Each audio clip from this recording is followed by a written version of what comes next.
Halo sobat semuanya, kita bertemu kembali di channel Smart Brain, sebuah channel yang menawarkan metode seputar bagaimana mengelola emosi dan meningkatkan kecerdasan. Bagi kamu-kamu yang udah subscribe di channel ini, Kira ucapkan terima kasih. Semoga pada kesempatan kali ini, sobatku semuanya dalam keadaan sehat walafiat, tak kurang suatu apapun.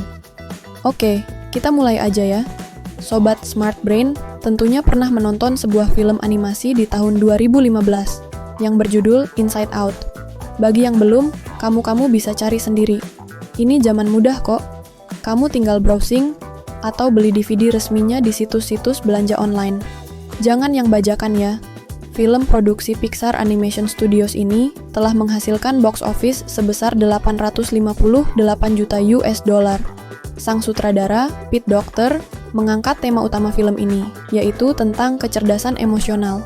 Film ini menjelaskan bagaimana emosi bekerja dalam pikiran anak bernama Riley, dan bagaimana emosi seperti joy, sadness, anger, fear, dan disgust saling berinteraksi. Riley adalah seorang gadis berusia 11 tahun, yang harus menghadapi perubahan besar dalam hidupnya saat keluarganya pindah dari Minnesota ke San Francisco.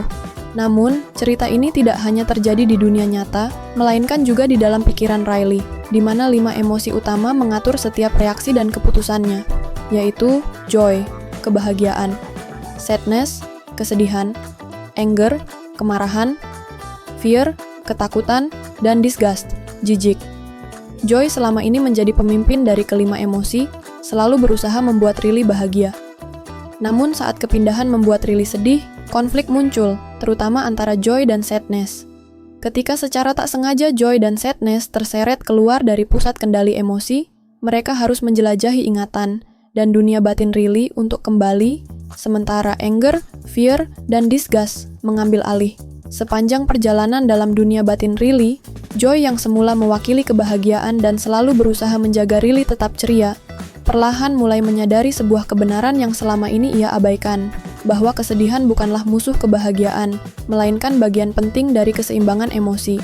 Sebelumnya, Joy selalu mencoba mengesampingkan sadness, menganggap bahwa kesedihan hanya akan merusak kenangan indah dan membuat Riley menderita. Namun, dalam proses pencariannya untuk kembali ke pusat kendali emosi, Joy melihat bagaimana sadness justru memainkan peran penting saat Riley merasa kehilangan, bingung, atau terputus dari hal-hal yang membuatnya nyaman. Salah satu momen paling kuat adalah ketika Joy menyaksikan kembali kenangan Riley yang dulu ia anggap sepenuhnya bahagia, dan menyadari bahwa kebahagiaan itu muncul setelah Riley mengalami kesedihan, seperti saat dia gagal di pertandingan hoki dan merasa putus asa, lalu dipeluk oleh orang tuanya dan teman-temannya datang untuk menghibur. Dari sanalah Joy mulai mengerti bahwa kesedihan justru mengundang kepedulian, empati, dan koneksi dari orang lain. Dalam kerentanan, manusia menjadi lebih terbuka dan bisa saling menguatkan. Joy menyadari bahwa mencoba menyembunyikan atau menekan kesedihan malah membuat Riley terputus dari dunia luar, merasa sendiri, dan semakin tersesat dalam pikirannya. Kesadaran ini menjadi titik balik bagi Joy, bahwa tugasnya bukan untuk menghapus emosi lain, tetapi bekerja sama dengannya. Dengan menerima sadness sebagai bagian dari perjalanan emosional Riley, Joy belajar bahwa kedewasaan dan pertumbuhan tidak datang dari perasaan senang semata, melainkan dari keberanian untuk merasakan semuanya, termasuk yang menyakitkan. Dan dalam pelukan kesedihan yang diterima dengan hangat, seringkali kita menemukan pemulihan yang paling dalam.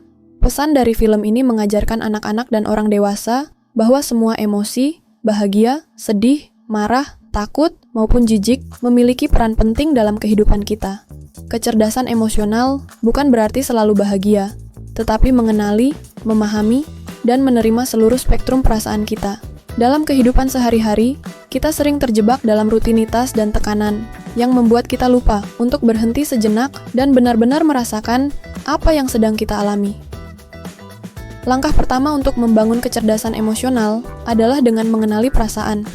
Ini berarti kita perlu jujur terhadap diri sendiri. Apa sebenarnya yang sedang kita rasakan? Bukan sekadar mengatakan, aku nggak enak hati, tapi lebih spesifik, seperti, aku merasa kecewa karena harapanku tidak terpenuhi. Untuk mengenalinya, kita bisa memperhatikan sinyal tubuh, seperti dada yang sesak saat cemas, atau rahang yang mengeras saat marah, dan mencoba memberi nama pada emosi yang muncul. Setelah kita mengenalinya, tahap berikutnya adalah memahami emosi tersebut. Mengapa kita merasa seperti itu? Apa yang memicunya? Kadang-kadang, emosi saat ini adalah cerminan dari luka masa lalu atau pola yang terus berulang dalam hidup kita. Memahami emosi bukan berarti mencari pembenaran, tetapi lebih kepada menyelami asal-usulnya dengan rasa ingin tahu, bukan dengan penghakiman. Emosi hadir bukan untuk menyusahkan kita, melainkan untuk menyampaikan sesuatu yang penting, bahwa ada kebutuhan dalam diri yang sedang minta perhatian. Tahap terakhir, dan seringkali yang paling sulit, adalah menerima perasaan itu apa adanya. Banyak dari kita cenderung menolak atau menghindari emosi-emosi yang tidak nyaman, seperti sedih, marah, atau takut, karena menganggapnya sebagai kelemahan.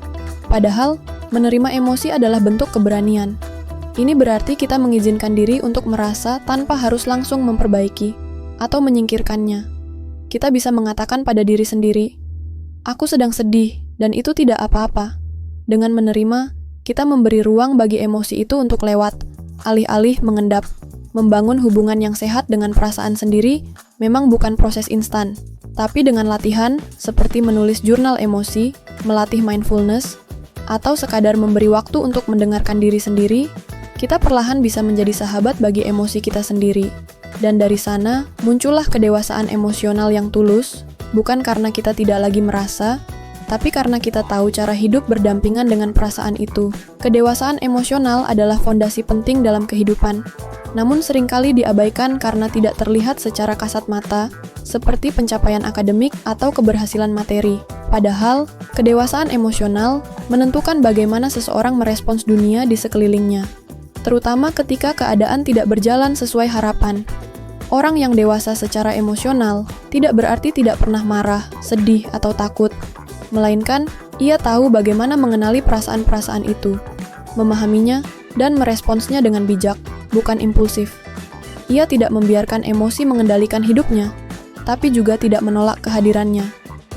Dalam hubungan, orang seperti ini mampu mendengarkan dengan empati, mengungkapkan pikiran tanpa menyakiti, dan menerima perbedaan tanpa merasa terancam. Dalam menghadapi tantangan, ia tidak langsung menyalahkan atau lari dari masalah, melainkan mampu mengatur diri dan mencari makna di balik peristiwa. Kedewasaan emosional memberi ruang untuk ketenangan, keberanian, dan koneksi yang tulus, baik dengan diri sendiri maupun dengan orang lain.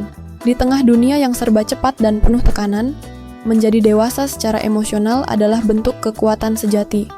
Lembut namun tangguh, rentan namun berani, tenang namun penuh daya.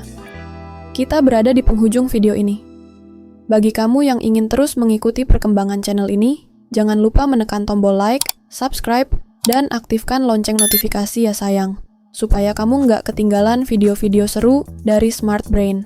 Sampai bertemu lagi di video-video berikutnya. Salam hangat dari Kira dan kru.